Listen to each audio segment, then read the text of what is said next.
Yeah, it's a good point.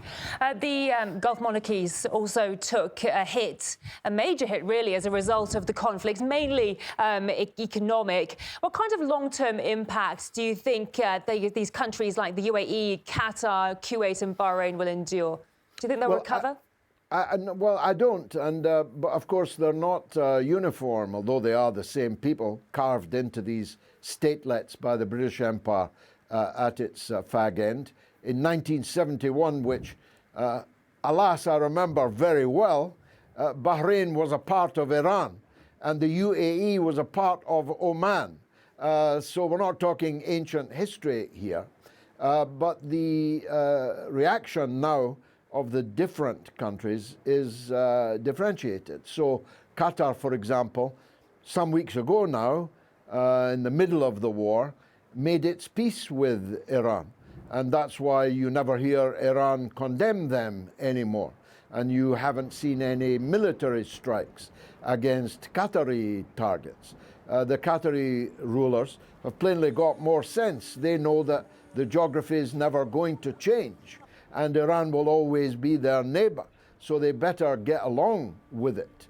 But the UAE in particular is bristling with belligerence, the basis of which is difficult to see. And if it is true that it was the UAE Air Force that fired those missiles at Iranian oil installations on 2 Iranian islands earlier today, well, there'll be trouble to follow from that.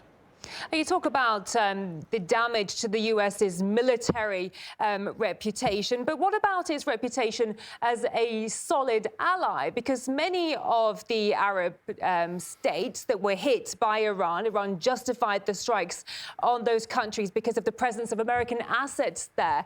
How likely is it that the Gulf states will now rethink their political and military involvement with the United States? Because they were just sitting ducks, weren't they? The United States didn't come to help them out at all. Well, highly likely, as Theresa May would say, it's highly likely that the US will not return to the military bases they so shamefully and hastily retreated from, leaving their clients to fend for themselves. They'll definitely not be back in Qatar. Qatar has ordered the United States to withdraw from their country and will no longer host American military assets. Saudi Arabia, well, maybe they'll take them back. UAE, maybe. Bahrain, I'd be very surprised indeed. Bahrain is the most vulnerable of all these family rulers in the Gulf. And Kuwait, which for some shaky weeks has believed that Iraq was going to invade them and occupy them again on the basis that every Iraqi, not just Saddam Hussein, considers Kuwait to have been stolen from Iraq, again by the British Empire. And that's true. It has the benefit of being the truth. And the Kuwaiti ruler left early because he thought that the Iraqis were coming again, and still might. I mean, if this ceasefire now breaks down, all kinds of changes can be expected, including very substantial redrawing of the map of the Persian Gulf. Yeah, we are amid massive changes right now across the world. Even the New Statesman magazine has issued an article entitled "The Fall: How Donald Trump Destroyed the American Empire."